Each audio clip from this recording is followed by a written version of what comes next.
El tema del día de hoy tiene que ver con la superioridad del nuevo pacto. La superioridad del nuevo pacto. Solamente voy a leer versículos 6 y 7 que dice: pero ahora, de Hebreos 8, estamos en Hebreos 8, la lectura que hizo el hermano Guadalupe hace un momento, dice: pero ahora, tanto mejor ministerio es el suyo, cuanto es mediador de un mejor pacto, establecido sobre mejores promesas. Porque si aquel primero hubiera sido sin defecto, ciertamente no se hubiera procurado lugar para el segundo. Y versículo 13. Al decir nuevo pacto, ha dado por viejo al primero. Y lo que se da por viejo y se envejece, está próximo a desaparecer. Bien, hermanos, todo lo dicho hasta aquí, hasta este momento, respecto a la obra sacerdotal de Cristo, hemos tenido varias exposiciones, ¿no?, relacionadas con la superioridad de la obra sacerdotal de Cristo. Es base para lo que vamos a decir a continuación, y tiene que ver con la llegada de un nuevo pacto, precisamente. Así que en lugar de hacer un resumen introductorio como solemos hacerlo, vamos a entrar de una vez en materia, incluyendo parte de lo visto hasta este punto y conectándolo con lo que sigue. Y en nuestro texto, como digo, vamos a entrar rápidamente. Aparte, es mucho material lo que tengo. Voy a tratar de comprimir lo más que se pueda y a la vez voy a ir muy rápido, así que ruego su atención y ruego que lo escuchen una vez más, que lo hayan publicado. Nuestro texto, vamos a ver 4 elementos de superioridad del nuevo pacto. 4 elementos con relación al antiguo. Vamos a ver la base del pacto, vamos a ver el pueblo del pacto, vamos a hablar de la naturaleza del pacto y finalmente vamos a hablar de las bendiciones o promesas del pacto. Ese va a ser nuestro esquema que vamos a manejar, así que otra vez vamos a ir como en un avión. Versículo 6 y 7. Empezamos. Pero ahora, tanto mejor ministerio es el suyo, cuanto es mediador de un mejor pacto, establecido sobre mejores promesas. Porque si aquel primero hubiera sido sin defecto, ciertamente no se hubiera procurado lugar para el segundo. Y este es nuestro primer encabezado, la base del nuevo pacto, la base del nuevo pacto. En el versículo 1, versículo 6, la palabra superior o mejor aparece 3 veces. ¿Ve?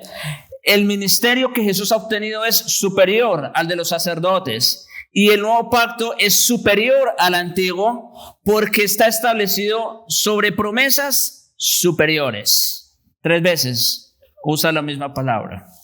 Aunque el escritor de Hebreos hace contrastar a Jesús con los sacerdotes levíticos, el énfasis primordial del capítulo 8 es la diferencia que hay entre los 2 pactos y no la diferencia entre los ministerios. Bueno, eso fue lo que vimos la vez pasada. De hecho, vimos la superioridad del ministerio de Jesucristo, cómo Él hoy día sigue ministrando en el verdadero santuario, ¿verdad?, que está a la diestra del Padre. Esto ya lo hablamos. Pero ahora el énfasis está en la diferencia que hay entre esos 2 pactos. Y después de haber mencionado el concepto de pacto en el capítulo 7, verso 22, ahora el escritor está listo para explicar las implicaciones del nuevo pacto que es superior al antiguo. Y en primer lugar, él muestra a Cristo, el mediador de este nuevo pacto, como la base o fundamento de dicho pacto.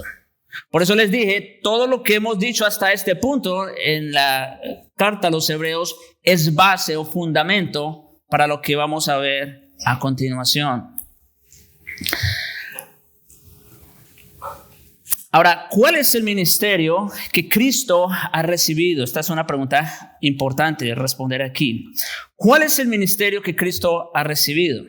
Porque habla de que cuanto mejor ministerio es el que ha recibido Cristo, ¿verdad? La palabra ministerio está relacionada con el trabajo en el tabernáculo o santuario. Por lo tanto, se refiere a la obra sumo sacerdotal de Cristo. Cuando habla del ministerio, se está refiriendo a esa obra sumo sacerdotal que le fue encomendada en el pacto de redención, lo que constituye el ministerio de Cristo como mediador del nuevo pacto. El pacto de redención, así en breve, tiene que ver con el pacto que hubo en la eternidad entre el Padre y el Hijo de manera especial, en la cual el Hijo se comprometió a pagar el precio de aquellos que iba a rescatar, aquellos que el Padre escogió también desde la eternidad. No voy a entrar en detalles ahorita al respecto porque ese no es nuestro punto, solamente estoy citándolo.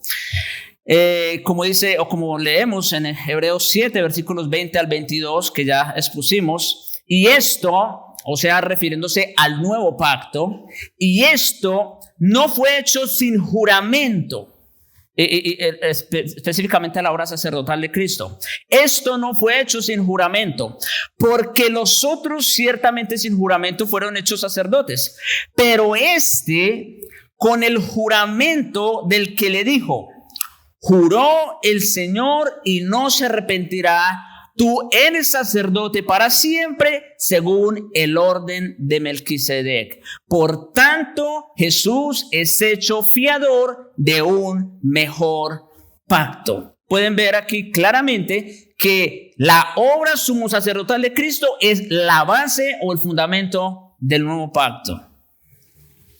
Y no solo eso, sino que podemos ver también claramente que este nuevo pacto está establecido sobre lo que se conoce como el pacto de la redención. Noten cómo dice: con el juramento del que le dijo, juró el Señor y no se arrepentirá. El antiguo pacto no fue establecido sobre ningún juramento. El nuevo sí fue establecido sobre un juramento. El juramento que el Padre le hizo al Hijo. Jesús cumplió con todas las obligaciones del sacerdocio levítico e introdujo la era del sumo sacerdocio según el orden de Melquisedec. El viejo sistema ha cedido lugar al nuevo, y en ese nuevo pacto Jesús es tanto la base como el mediador. Eso también es interesante. La obra sumo sacerdotal de Cristo es base del nuevo pacto, pero Jesucristo no solamente viene a ser base, sino también ¿qué? Mediador. La palabra mediador quiere decir alguien que está entre dos partes para unirlas, un intermediario en una disputa o conflicto, y que debe representar a ambas partes. En religión, un sacerdote es un mediador entre Dios y los hombres. Siempre los sacerdotes, independientemente de cuál sea la religión, han oficiado como mediadores entre Dios o los dioses con el pueblo. Por supuesto, estos son todos mediadores falsos, porque aunque pueden representar a los hombres en algún grado, no representan a Dios en absoluto. Por otro lado, asumiendo que los mediadores israelitas estuvieran haciendo legítimamente la obra de Dios, no eran mediadores falsos como las de las otras religiones. Sin embargo, no eran mediadores verdaderos tampoco, en el mismo sentido en que el tabernáculo terreno no era verdadero sin ser falso.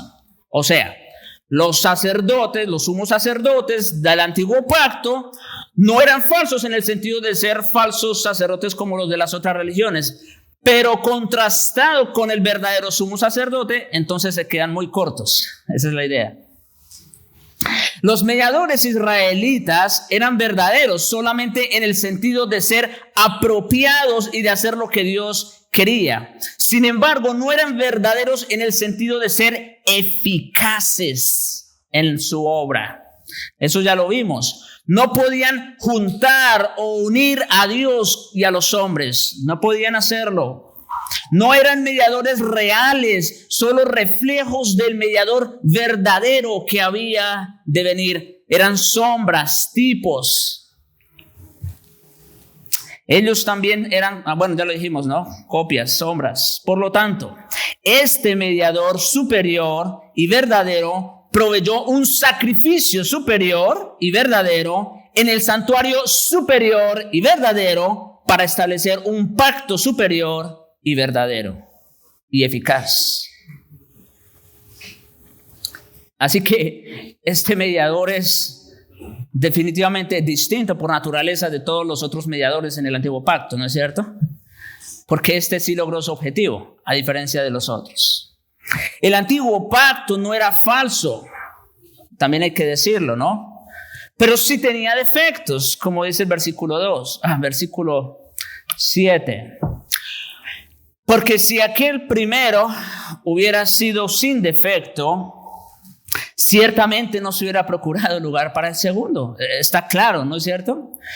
¿Cometió Dios un error cuando estableció un pacto que tenía que ser reemplazado en años posteriores? Esa es una pregunta que puede surgir.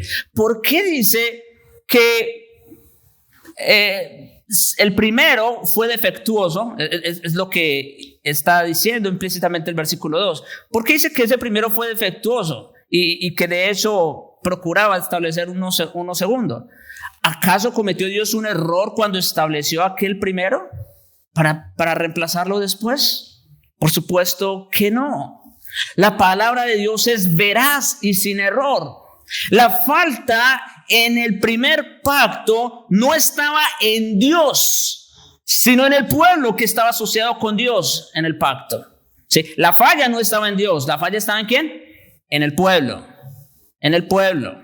Ellos no guardaron las condiciones estipuladas en el pacto y por consiguiente Dios halló causa de reproche en ese pueblo. Ahí era donde estaba la falla. El pueblo no pudo cumplir con las estipulaciones establecidas en ese pacto. Así que si el pueblo tenía la culpa de no observar las estipulaciones del pacto, el pacto mismo podía ser considerado todavía sin tacha.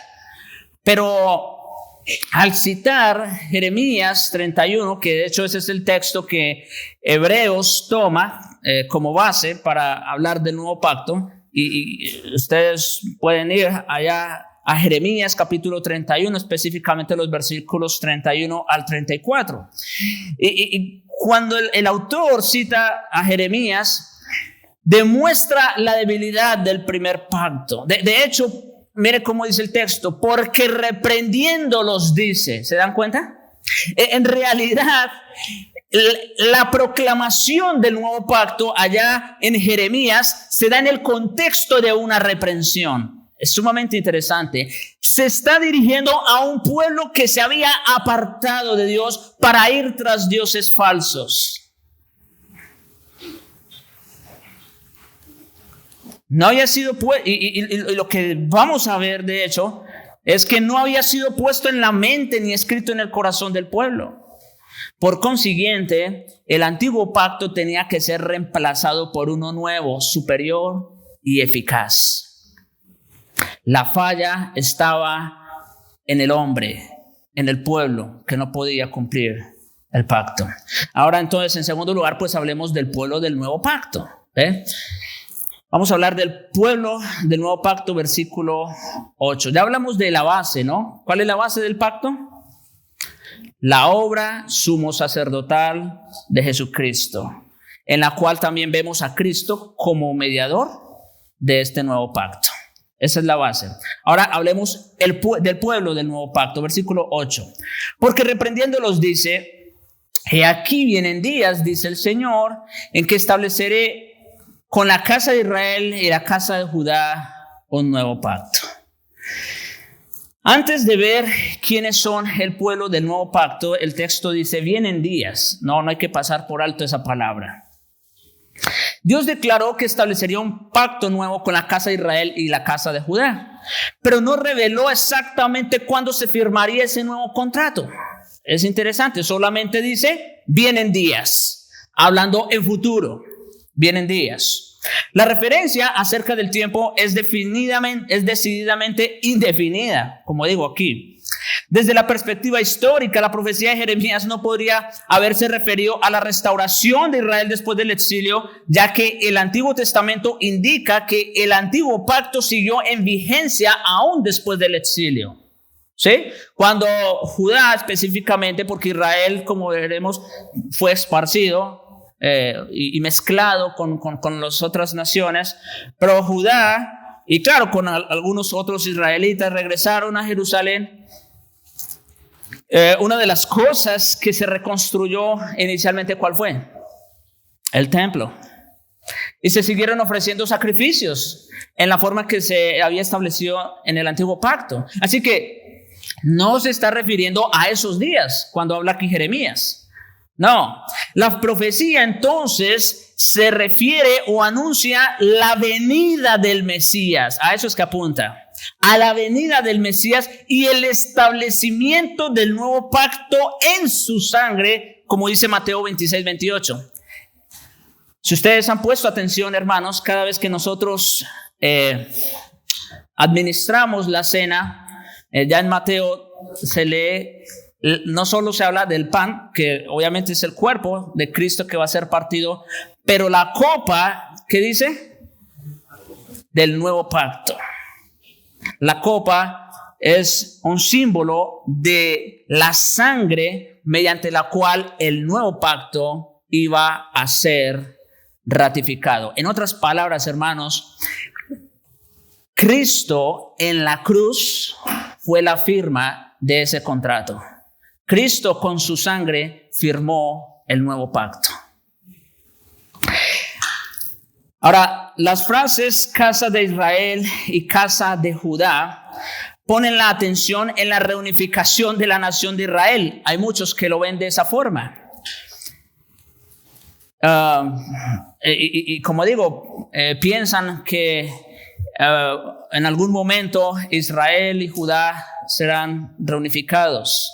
O piensan en lo que ocurrió después del exilio. Sin embargo, dado que las 10 tribus de Israel no regresaron después del exilio, esas frases han de interpretarse en un sentido más universal, incluyendo a judíos y gentiles. ¿Cómo así? Sí, hermanos, nosotros los gentiles, esto es muy importante, nosotros los gentiles estamos incluidos en la casa de Israel. Oiga, ¿oyeron eso? Nosotros los judíos estamos incluidos en la casa de Israel. Otra vez, ¿por qué? ¿Qué pasó con las 10 tribus del norte? Fueron esparcidas. Ellos no volvieron a ser nación jamás. Sí. Se habla de Israel hoy día, por ejemplo, pero no se está refiriendo tanto a las 10 tribus del norte, se está refiriendo específicamente a la tribu de Judá. Esto es muy importante. De tal manera que cuando Dios, por medio del profeta, anuncia la llegada de un nuevo pacto y dice que va a ser con la casa de Israel y con la casa de Judá, no está excluyendo para nada al pueblo gentil. Al contrario, lo está incluyendo en la casa de Israel. Además, y esto también es muy importante, la membresía de un pacto, oigan esto, la membresía de un pacto dado siempre está determinada por la cabeza federal de este.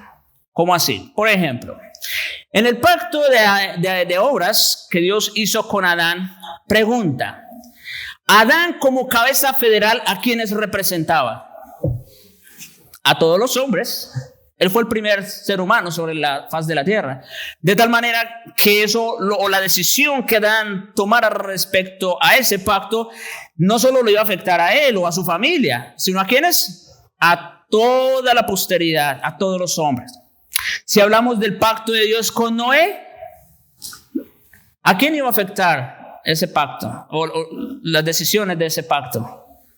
A todos los que él representaba, y era toda la posteridad también, que es donde se promete la gracia común precisamente, ¿no? ¿Y eso a quién beneficia? A toda la descendencia de Noé.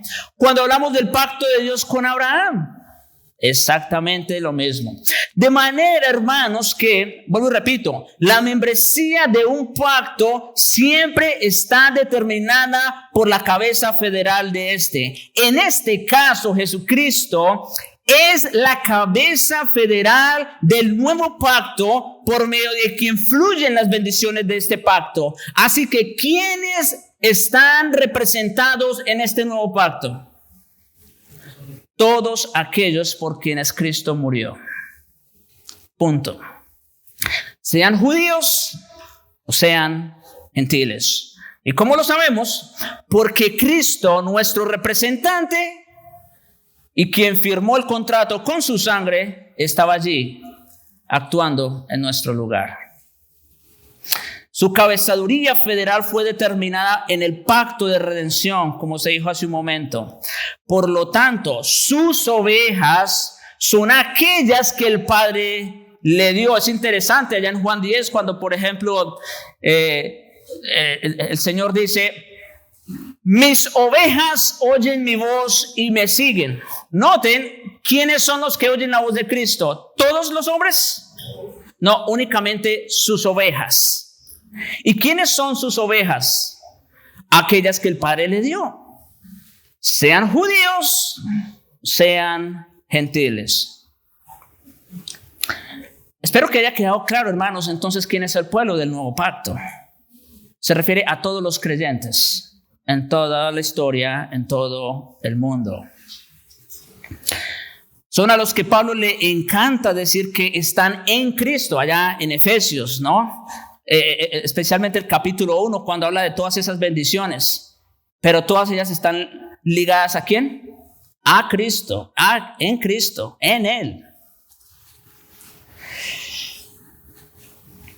Bien, ya hablamos entonces de la base del nuevo pacto, que es ¿cuál? La obra sumo sacerdotal de Jesucristo, en la cual Él también oficia como mediador. Ya hablamos del pueblo del nuevo pacto, que son ¿quiénes? Todos los creyentes, ¿verdad? Judíos o gentiles. Ahora hablemos de la naturaleza del nuevo pacto. Versículos 8 y 9 de Hebreos 8. He aquí vienen días, dice el Señor, en que estableceré con la casa de Israel y la casa de Judá un nuevo pacto. No como el pacto que hice con sus padres el día que los tomé de la mano para sacarlos de la tierra de Egipto, porque ellos no permanecieron en mi pacto y yo me desentendí de ellos, dice el Señor. Wow.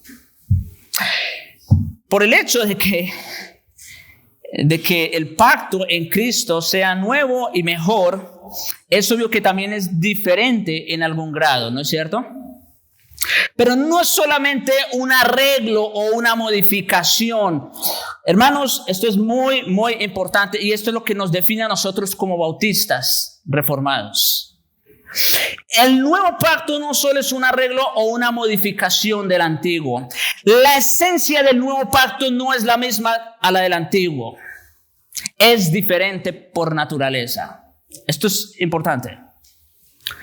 Su naturaleza y estipulaciones son completamente diferentes. Dios realizó un nuevo pacto diferente al pacto que hizo con los padres de ellos. Noten cómo dice, no como el pacto que hice con sus padres. O sea que este va a ser distinto por naturaleza.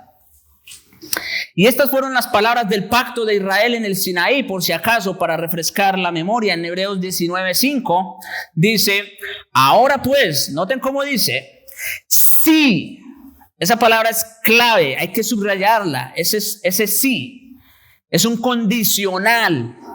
Si diereis oído a mi voz y guardareis mi pacto, entonces vosotros seréis mi especial tesoro sobre todos los pueblos, porque me has dado la tierra.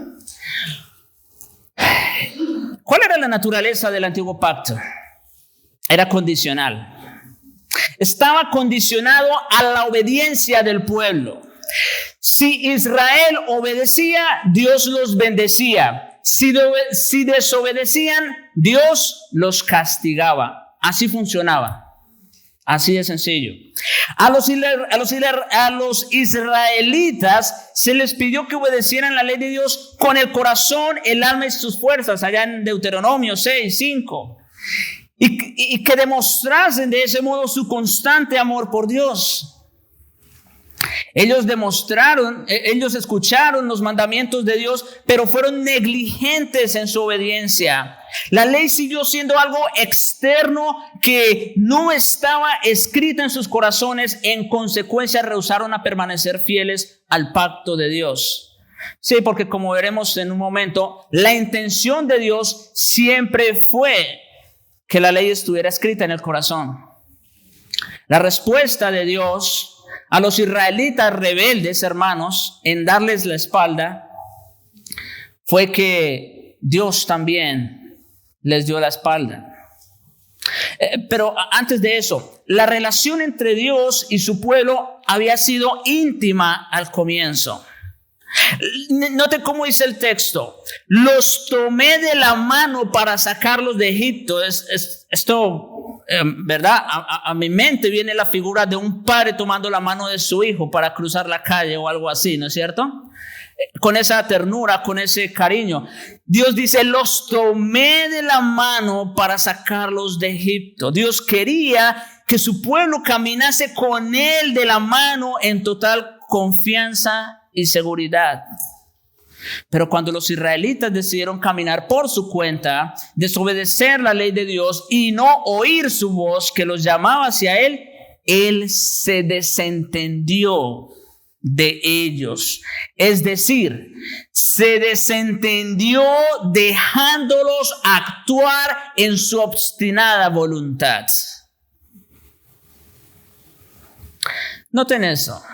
Primero vemos la figura como de un padre con un hijo. Los tomó de la mano y los sacó de Egipto. Pero noten también que Israel en su rebeldía se aparta de Dios. ¿Y qué hizo Dios? Se desentendió de ellos.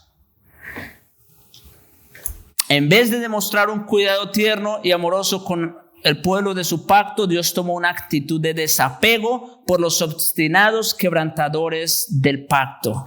Y al apartarse de ellos, Dios dejó bien en claro que llegaría el tiempo de hacer uno nuevo. En otras palabras, ¿ven la naturaleza del antiguo pacto? Sí, Dios había mostrado misericordia con ellos y todo lo demás.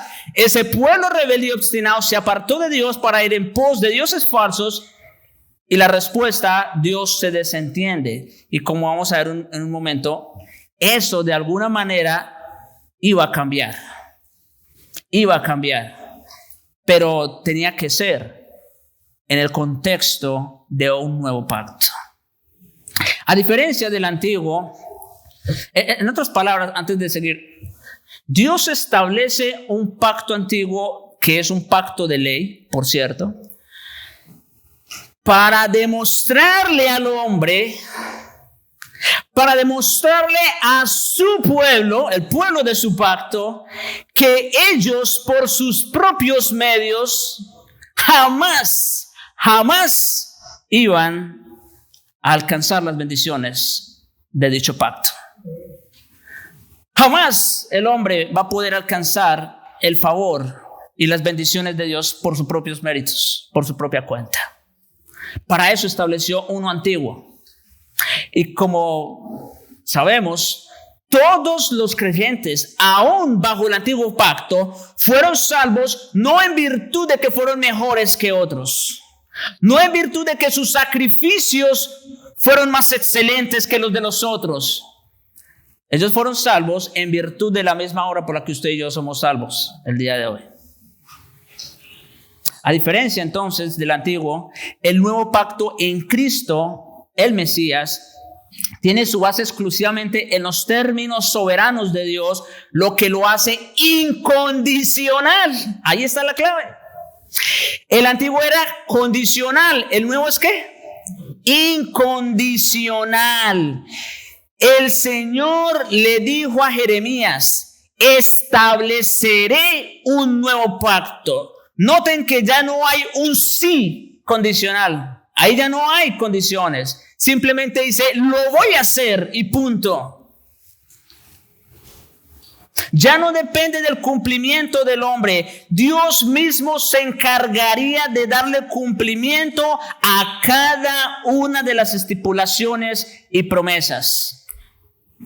En efecto, este nuevo pacto empezó a tener su cumplimiento pleno en la obra sumo sacerdotal de Cristo. Recuerden sus palabras otra vez en la última cena en Mateo 26-28. Porque esto, tomando la copa, es mi sangre del nuevo pacto que por muchos es derramada para remisión de los pecados. Aquí no hay ninguna condición. El Señor Jesucristo simplemente está diciendo, yo voy a pagar, yo voy a cumplir con las estipulaciones de ese pacto con mi sangre. El nuevo pacto es en esencia diferente al antiguo. Es incondicional porque Dios en Cristo y por su Espíritu ha dado y sigue dando pleno cumplimiento a dicho pacto. El antiguo pacto era de ley, el nuevo es el de la gracia. Por eso nosotros creemos y profesamos esto mismo. ¿Cuál es el pacto de la gracia? Este nuevo pacto. Este nuevo pacto en el cual la obra sumo sacerdotal de Cristo es la base, en la cual Cristo oficia como mediador, en la cual Él firmó este contrato con su propia sangre. Por eso este es superior al antiguo. Pero no es todo. Versículo 6, otra vez, de Hebreos 8. Y aquí entramos a nuestro cuarto encabezado. Voy a tomarme un poco más tiempo en este. Vamos a ver. Espero en el Señor abarcar lo más que pueda. Versículo 6 de Hebreos 8. Pero ahora tanto mejor ministerio es el suyo, cuanto es mediador de un mejor pacto, establecido ¿sobre qué? Mejores promesas. Mi hermano, la esencia de un pacto radica ¿en qué? En lo que se promete. Esa es la esencia de un pacto. En la promesa. ¿No es cierto? Ahora, el nuevo pacto, como les digo, no solo tiene un mejor mediador, también tiene ¿qué? Mejores promesas. Por implicación, llegamos a la conclusión de que las promesas hechas por Dios a su pueblo en tiempos antiguos eran inadecuadas. Inadecuadas porque ya dijimos, ellos no podían cumplirlas. Era un pacto condicional y ellos no pudieron guardarlo. Las promesas del antiguo pacto marchaban junto con la ley de Moisés. Las promesas del nuevo pacto son de pura gracia e incluyen la incorporación de la ley de Dios en la mente de su pueblo, escrita en sus corazones, una relación personal con Dios, la enseñanza del conocimiento de Dios y el perdón de pecado. Así que vamos a ver dentro de las bendiciones del nuevo pacto cuatro que menciona el texto aquí. Y no las vamos a ver en el mismo orden que aparece en el texto por causa de nuestro entendimiento, o como se diría, para sistematizar mejor el argumento. Veamos entonces en primer lugar la primera bendición o la primera promesa, versículo 10, parte A. Porque reprendiéndolos dice, pondré mis leyes. Este es el pacto que haré con la casa de Israel, ¿verdad? Pero ¿cuál es? Versículo 10a. Pondré mis leyes en la mente de ellos y sobre su corazón las escribiré. En otras palabras, la primera promesa o la primera bendición es la ley escrita en el corazón. La ley escrita en el corazón. El nuevo pacto tendría una forma de ley diferente. Sería interna, no externa. ¿sí? Bajo la antigua economía, todo era principalmente externo. La ley fue escrita en piedras. Bajo el antiguo pacto, la obediencia existía principalmente por el temor al castigo. Bajo el nuevo es por amor y acción de gracias en adoración. Antes Dios entregó su ley en tablas y ellos debían escribirlas en sus muñecas y en sus frentes y en los marcos de la puerta para recordarla, como dice Deuteronomio 6, 8 y 9. Por supuesto, aun cuando Dios entregó la ley antigua, pretendía que estuviera en el corazón, como dice el verso 6 de Deuteronomio 6. Y se les ordenó incluso que circuncidaran sus corazones en Deuteronomio 10, 16. Pero no fueron capaces de hacerlo. Y el pacto de ellos no proveía tal bendición. El hecho de que la ley fuera escrita en el corazón no estaba estipulada en el antiguo pacto. Sin embargo, Dios prometió que Él efectuaría este cambio en Deuteronomio 36. Noten, en el 10:16 manda que circunciden sus corazones. En el 36 dice que Él lo va a hacer.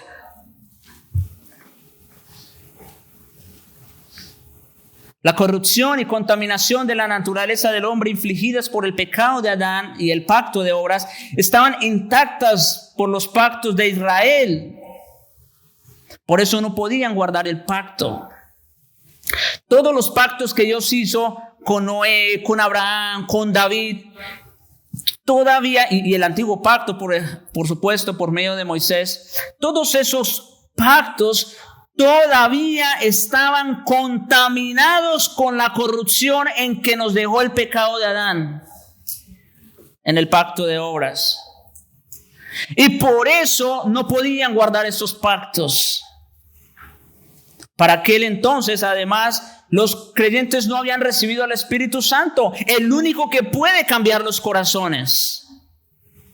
Sin embargo, el Espíritu escribe ahora la ley de Dios en la mente y el corazón de quienes le pertenecen, como dice Isaías 36, 26. También Isaías 36 es otro texto clásico que nos habla sobre la llegada del nuevo pacto, igual que Jeremías 31. Y allá en Ezequiel tenemos esa promesa del Espíritu: os daré mi Espíritu. En este pacto el Espíritu Santo hace una obra definitiva de renovación seguida por una obra continua de restauración en el pueblo. Y esas dos bendiciones que se le llama regeneración y santificación. Noten, hermanos, los beneficios que nosotros como creyentes disfrutamos, incluida la regeneración, la justificación, la santificación, en las otras. Todas esas son cumplimiento de lo que se prometió en el nuevo pacto. La regeneración y la santificación estaban ahí incluidas en esa proclamación del nuevo pacto. La regeneración, rápidamente, es el nacimiento de un hijo de Dios, el nacimiento de la descendencia de Cristo. El nacimiento de un heredero de la nueva creación, como dice Juan 3:3, es el traslado de un miembro del reino de las tinieblas al reino de su amado Hijo, Colosenses 1:12. Un movimiento desde Adán hacia Cristo, 1 Corintios 15:48. Es un escape del pacto de obras y una implantación en el pacto de la gracia. Es el comienzo de las bendiciones experienciales del pacto. Es la aplicación de la vida y la nueva creación a un pecador. Y un depósito inicial de la gloria y santidad que crecerá desde ese momento en adelante. La regeneración es una realidad y es disfrutada por cada uno de los verdaderos miembros del nuevo pacto. Así que cuando hablamos de quiénes son miembros, en primer lugar y antes que nada tenemos que hablar de personas que han sido regeneradas. Eso fue lo que se prometió en el nuevo pacto. Y vemos que el Espíritu Santo lleva a cabo esa obra. Ahora, crecer en una naturaleza regenerada de una nueva creación es lo que se conoce como el proceso de santificación. Es hacer morir el pecado remanente y buscar santidad y obediencia y gozo. Es cultivar el fruto del Espíritu en un crecimiento continuo en entendimiento y obediencia, despojarse del viejo hombre, Adán, revestirse de uno nuevo, que es Cristo. El nuevo pacto no solo interioriza la ley como una senda de agradecimiento y obediencia para el pueblo de Dios, sino que también proveen el combustible para que el pueblo de Dios pueda obedecerla. Esto también es sumamente importante. No solo es que Dios envió a su Espíritu, no solo es que el Espíritu Santo escribe la ley en nuestros corazones o nos regenera, sino que también, como dice en Ezequiel 36:27, Dios haría que su pueblo caminara en sus estatutos. Él nos daría el combustible. ¿Y cuál es ese combustible? El mismo Espíritu de Dios en nosotros. O sea, esto es sumamente interesante e importante. No solo cambiaría nuestras mentes, nuestras naturalezas, nuestros corazones, sino que Él se encargaría de que nosotros anduviéramos en ella, en la ley.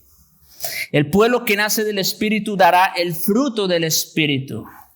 Es desde esa perspectiva que podemos ver otra razón por la que el nuevo pacto no es como el antiguo, el cual fue quebrantado. El nuevo pacto promete esta renovación interior. Dios escribe la ley en el corazón de su pueblo mediante una obra inicial, que es la regeneración, y le da la capacidad de obedecerla en la santificación. Estas son promesas de Dios incluidas en el nuevo pacto y que tienen que ver con la ley escrita ¿en dónde? En el corazón. En segundo lugar, el perdón de pecados, versículo 12. Como digo, no estoy yendo exactamente en el orden del texto para tratar de sistematizar. Versículo 12.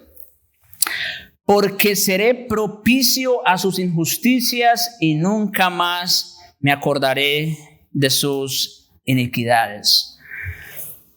Por un solo acto de desobediencia, Adán trajo la condenación sobre todo pueblo. Por un solo acto de obediencia, Cristo trajo justificación sobre todo su pueblo, como dice Romanos capítulo 5, versos 17 al 19. Noten, Adán como representante, con un solo acto de desobediencia, nos contaminó a todos. Cristo, con un solo acto de obediencia, justificó a su pueblo. Jesús justificó a su pueblo al ofrecerse a sí mismo como sacrificio puro y perfecto. Y esa justificación incluye la limpieza de los pecados de ellos para siempre y la imputación legal de la justicia perfecta de Jesús a su pueblo. Dos cosas: perdón de pecados por un lado e imputación de justicia por otro. Con esta promesa de perdón, Dios por medio de Cristo deshace una de las mayores maldiciones que pesa sobre la raza humana: la condenación de Adán. Desde el momento que Adán hundió al género humano en pecado y por miles de años, el mundo anheló el cumplimiento de la promesa. Bueno, en especial los verdaderos creyentes o hijos de Dios, que se interpondría enemistad entre la humanidad y Satanás y que la amistad entre Dios y el hombre sería restaurada. Ese fue el anhelo de los santos. Por fin, en el nuevo pacto, Dios proveyó la base legal para el perdón de pecados y la reconciliación entre Dios y el hombre. Eso que se prometió allá en Génesis 3:15 vendría a tener su cumplimiento en la obra sumo sacerdotal de Jesucristo. Que el nuevo pacto perdona pecados para siempre, hermanos, es uno de los contrastes fundamentales también entre este pacto y el antiguo. Ya hemos visto varios contrastes, ¿no? Condicional, incondicional. Pero aquí tenemos este otro. El antiguo pacto tenía un sistema sacrificial que perdonaba pecados en el contexto de Canaán, pero no podía perdonar pecados en la corte celestial. purificaba la carne, no la conciencia. Como dice Hebreos 9, versículos 9 y 10, según el cual, es decir, bajo el pacto mosaico, se presentan ofrendas y sacrificios que no pueden hacer perfecto en cuanto a la conciencia al que practica este culto. ¿Y por qué no? Ya que consiste solo de comidas y bebidas y diversas abluciones y ordenanzas acerca de la carne, impuestas hasta el tiempo de reformar las cosas. O sea que todos esos sacrificios, esas ofrendas, todo lo que se ofrecía bajo el antiguo pacto, no tenía como propósito perdonar el pecado del pueblo. Y no podía hacerlo tampoco. No podía hacerlo.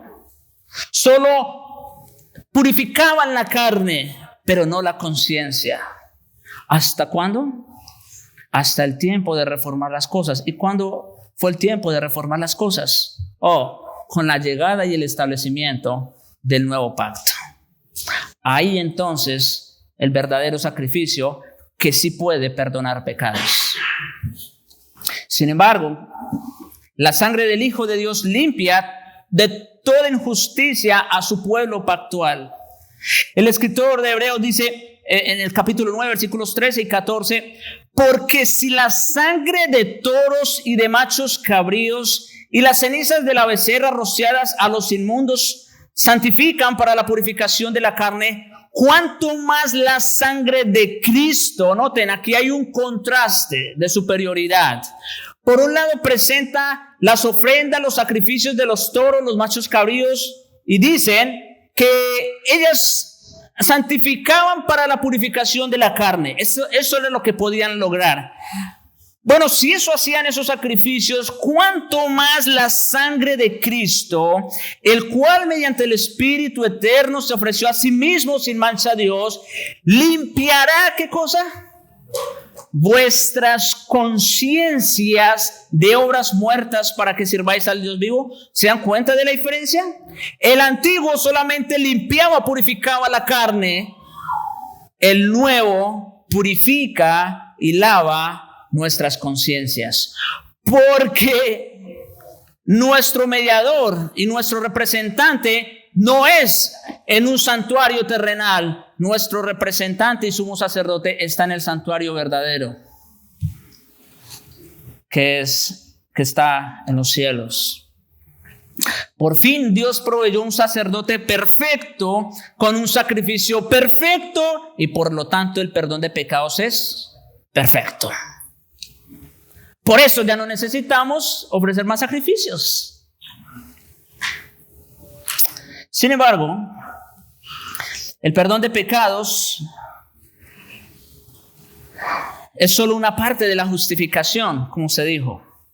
En Isaías 53:11, que puede ser tomado como otro texto de proclamación del nuevo pacto, específicamente proclama el sufrimiento del siervo, que también hará que muchos sean considerados justos, como dice el versículo 11.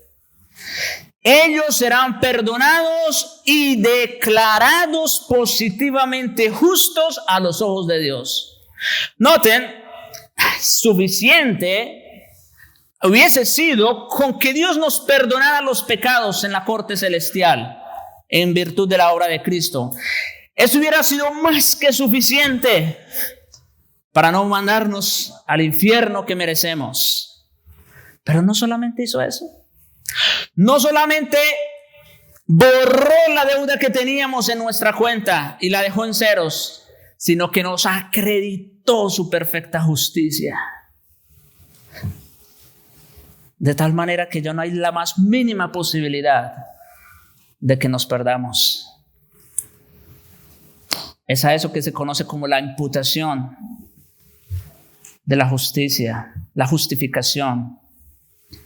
La vida perfecta de obediencia de Jesús es atribuida e imputada legalmente o pactualmente a todos los que Él representa en el pacto. Miren, hermano, yo sé que de pronto algunos términos y eso para algunos es como si estuviera hablando en chino. Espero que no sea el caso de muchos. Hermanos, cuando hablamos de la justificación por la fe sola, que es la doctrina más básica y fundamental de la fe cristiana, no podemos tomarla aparte o fuera del contexto del nuevo pacto.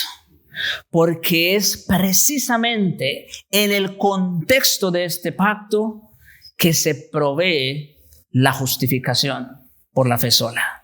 Es porque Cristo, nuestro representante, nuestra cabeza federal, tomó nuestro lugar, que usted y yo ahora pasamos a ser poseedores de esas bendiciones del nuevo pacto.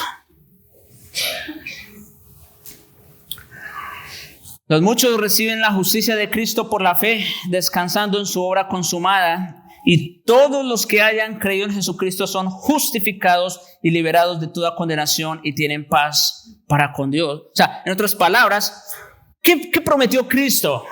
Bueno, ¿qué se prometió en el nuevo pacto? Ya dijimos, regeneración inicialmente, una obra del Espíritu que, bueno, obviamente traería como consecuencia una obra de santificación, pero esa regeneración, ¿con qué fin? Para que ahora nosotros, con una nueva naturaleza y con la fe que nos es dada, podamos creer el Evangelio. En otras palabras, el nuevo pacto promete salvación y seguridad de salvación.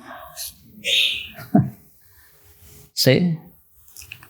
Las Escrituras proclaman alto y claro que la promesa de perdón de pecados del nuevo pacto es recibida completa y gratuitamente por la fe sola en Jesucristo. Como dice Romanos 10, versos 9 y 10, aprovecho aquí para hacer la invitación a los incrédulos o a los que creen que son creyentes y no lo son.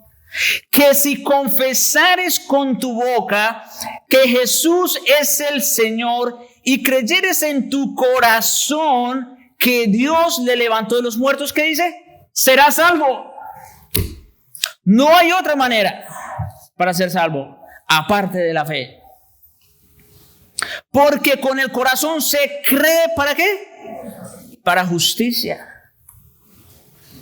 perdón de pecados e imputación de justicia. Y con la boca se confiesa para salvación. Esta es una de las razones principales por las que el nuevo pacto está establecido sobre mejores promesas que el antiguo. Perdona los pecados para siempre y nos imputa la justicia perfecta de Cristo. Es un pacto perfecto. Ya una de las bendiciones que dijimos es que Dios escribiría la ley en nuestros corazones. Eso es regeneración y santificación. En segundo lugar, perdón de pecados o justificación. En tercer lugar, conocer a Dios. Versículo 11 del capítulo 8. Y ninguno enseñará a su prójimo ni ninguno a su hermano diciendo, conoce al Señor, porque todos me conocerán desde el menor de ellos hasta el mayor. La renovación interior del pueblo de Cristo en el nuevo pacto no es solo una cuestión de lo que ellos hacen, sino también de lo que conocen. De lo que conocen. En el nuevo pacto todo el pueblo de Dios conocerá al Señor. En el antiguo pacto no era así.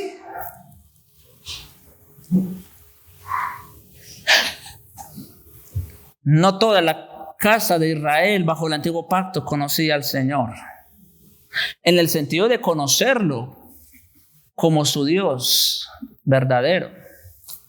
Bueno, por eso la necesidad de un nuevo pacto, ¿no? ¿Qué pasó con Israel? Se apartó, se desentendió, pero aquí no, aquí Dios promete que todos lo conocerán. No todas las personas. ¿Todos quiénes? Todos los miembros del nuevo pacto. El pueblo del antiguo pacto fue creado mediante generación natural dentro de los límites de la descendencia de Abraham. El nuevo pacto, el pueblo del pacto es creado por generación sobrenatural. Esto no es por sangre ni carne como dice allá Juan 1, sino por voluntad de Dios. Es decir, por regeneración. Y estos hijos conocen al Señor porque el nacimiento sobrenatural de ellos les concede fe en Cristo, por medio de quien tienen esa confianza y acceso a Dios. Los profetas predijeron esta realidad en la iglesia en un lenguaje relacionado con Israel, en Isaías 54:13, donde dice: todos tus hijos serán enseñados por el Señor. Todos tus hijos serán, y grande será el bienestar de tus hijos. ¿Eso donde tiene cumplimiento pleno? En el pueblo del nuevo pacto, en la iglesia de Cristo. Y Jesús lo citó en Juan 6:45. Escrito está en los profetas: y serán todos enseñados por Dios. Todos lo conocerán. ¡Qué maravilla! Todos lo conocerán. Sus palabras continúan inmediatamente después en Juan 6:46. Así que todo aquel que oyó al Padre y aprendió de él, ¿qué dice? Viene a mí. Y como dice en Juan 6 también: ninguno puede venir a mí si el Padre que me envió no le trajere. En otras palabras, tenemos que ser enseñados por Dios para venir a Cristo. De manera que todos los miembros del nuevo pacto, todos ellos son enseñados por Dios, porque todos y cada uno de ellos han venido a Dios por medio de Cristo, quien habla las palabras del Padre. Juan presupone esta misma realidad de la regeneración y el conocimiento del Señor al hacer alusión en Jeremías 31:34 en su primera carta, el capítulo 2, versículos 20 y 21. Primera de Juan 2, 20 y 21. Pero vosotros tenéis la unción del Santo, refiriéndose obviamente al Espíritu y a la obra de regeneración. Y dice: y conocéis todas las cosas. Juan está hablando a creyentes. Y dice: y conocéis todas las cosas. No os he escrito como si las ignoraseis. O sea, Juan sabía que todos los miembros del nuevo pacto conocían al Señor, sino porque las conocéis y porque ninguna mentira procede de la verdad. Juan trata a la iglesia del nuevo pacto como una familia nacida del cielo, algunos de los cuales son cristianos recién nacidos o pequeños, otros están creciendo en la fe o son jóvenes, y otros ya han pasado años en el Señor o son padres. Ustedes recuerdan que Juan se dirige a los niños, a los jóvenes y a los padres, ¿no? No se está refiriendo a niños, jóvenes y padres naturales, no, se está refiriendo en un sentido espiritual. Esto es cierto porque en el nuevo pacto todos conocerán al Señor, desde el mayor hasta el menor.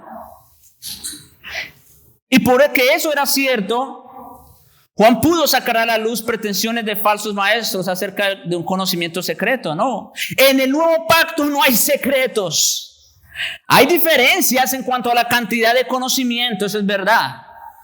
Los padres, los jóvenes, los niños van en diferentes niveles, pero todos tienen un conocimiento verdadero. El nuevo pacto no concede un conocimiento secreto necesario para la salvación. Hay varios niveles de madurez y entendimiento, pero todos conocen a su Dios personalmente. Y la cuarta y última bendición o promesa la encontramos en el versículo 10, parte B de Hebreos 8. Como digo, las puse en ese orden para una mejor estructura. Y seré a ellos por Dios, y ellos me serán a mí por pueblo. El pueblo del nuevo pacto, el pueblo de Cristo, son los hijos de Dios, como dice Juan 1, versículos 12 y 13. Son los hijos de Dios. Ellos nacen de arriba y constituyen una nueva humanidad y un postrer Adán. Son la familia de Dios, nacida del Espíritu. La regeneración es el nacimiento de un hijo de Dios, pero la plenitud de la adopción es la morada interna del Espíritu Santo de adopción. Como dice Romanos 8:15, por el cual los hijos de Dios disfrutan todos los beneficios de la paternidad divina. O sea que, noten, no solo somos regenerados, no solo somos justificados y perdonados, no solo somos santificados, no solo conocemos a Dios personalmente, sino que ahora estamos en una nueva relación con el Señor. Suficiente hubiera sido con todas las demás, pero no. Dios, que es lleno de gracia y de amor, fue mucho más allá. Y ahora nos adoptó en su familia. Ha querido tener una relación personal con los que antes éramos sus enemigos.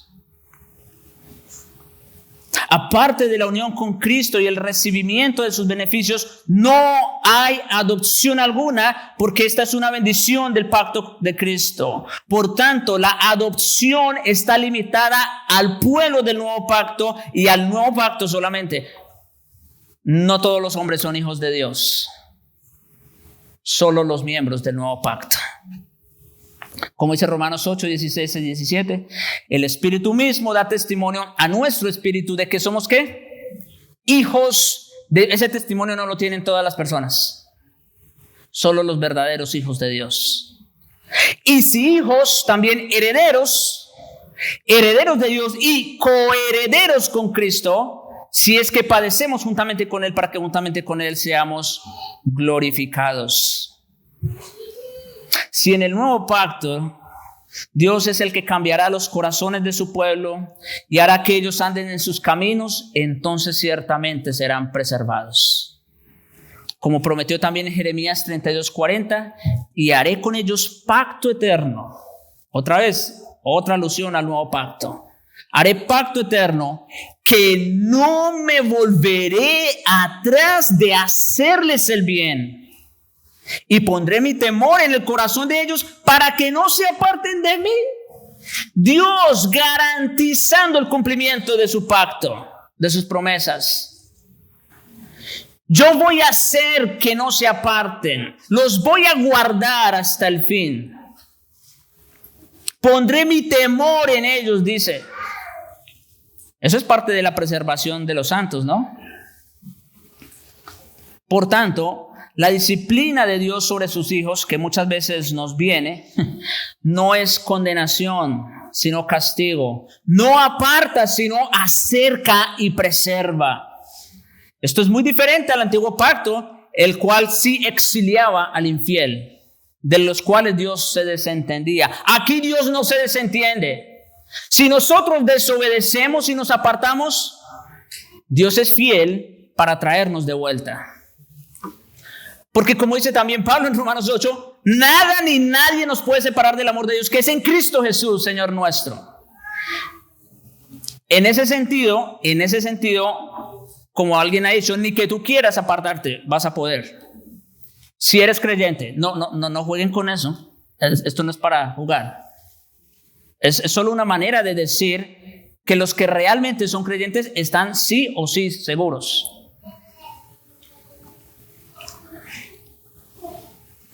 Podemos estar persuadidos con el apóstol Pablo que el que comenzó en vosotros la buena obra, la perfeccionará hasta el día de Jesucristo. Y una conclusión que el mismo texto nos sugiere en el versículo 13 de Hebreos 8. Al decir nuevo pacto, ha dado por viejo al primero. Y lo que se da por viejo y se envejece, ¿qué pasa?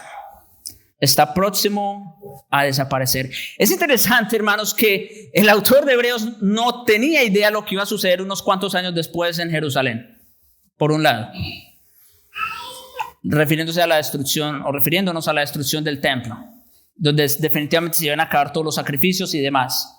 Es interesante, pero es providencial. El símbolo del antiguo pacto no es malo, nunca lo fue. Tenía un propósito hermoso que Dios le dio. Señalaba al Hijo, representaba al Hijo, indicaba al Hijo antes que viniera a la tierra. Pero ahora que el Hijo ha venido, el símbolo ya no tiene ningún propósito. Ya no es necesario. Solo con decir que venía un nuevo pacto, Dios hizo viejo al primero, que ya no es válido. De hecho, desaparecería, como les digo. Y en realidad, el antiguo pacto, el antiguo sistema de sacrificios terminó cuando el velo del templo se rasgó en dos y Cristo consumó su sacrificio. ahí en realidad fue cuando se acabó el antiguo pacto y empezó uno nuevo. Aunque había muchos judíos que seguían ofreciendo sacrificios, y de ahí, gracias a Dios, ¿verdad?, la epístola a los hebreos, para decirnos, eso ya no es necesario. Cristo ya con una sola ofrenda pagó y no necesitamos más. Pero cuando Tito destruyó a Jerusalén, destruyó el templo, el altar y todo lo que en él había, se hizo visible lo que ya era una realidad en el santuario superior, donde está Cristo ministrando como sumo sacerdote del nuevo pacto. El nuevo pacto, hermanos, no es como el antiguo que Israel invalidó. El nuevo pacto es un pacto de obras ya guardado y mediado en Cristo. Noten lo que digo, ya guardado y mediado en Cristo. No depende de nosotros. Para un pueblo elegido. Esto es lo que le concede el nombre de nuevo pacto de gracia. Sus bendiciones son conferidas gratuita y completamente a su pueblo sin ningún mérito u obra de parte de ellos. El cumplimiento garantizado de la entrega de estas bendiciones descansa únicamente en el prometedor, que es Dios. Las bendiciones han sido obtenidas definitivamente y son definitivamente distribuidas. El pacto de Cristo es tan perfecto y eterno como el juramento o el pacto que está detrás de Cristo y su pacto, es decir, el pacto de redención. Y el escritor de Hebreos nos dice que estos fundamentos hacen que el pacto que Jesús garantiza y media sea infinitamente superior al antiguo. Hermanos, Dios ya habló, y no solo habló, Dios hizo juramento del que no se arrepentirá. No me volveré atrás de hacerles el bien. Y eso tiene su base en lo que Él le prometió a Cristo. Oh bendito pacto. Este bendice indefectiblemente e infaliblemente a todos sus hijos. Todos ellos conocen al Señor. Todos gozan del perdón de pecados. Los juramentos han sido hechos por Dios mismo. Él, el que prometió, es fiel. Así que descansamos y nos regocijamos en su fidelidad. Oremos.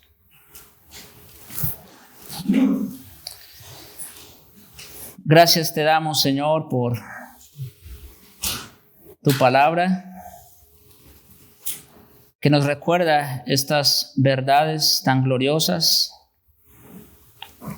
Sabemos que no hay nada en nosotros, no depende de nosotros en absoluto.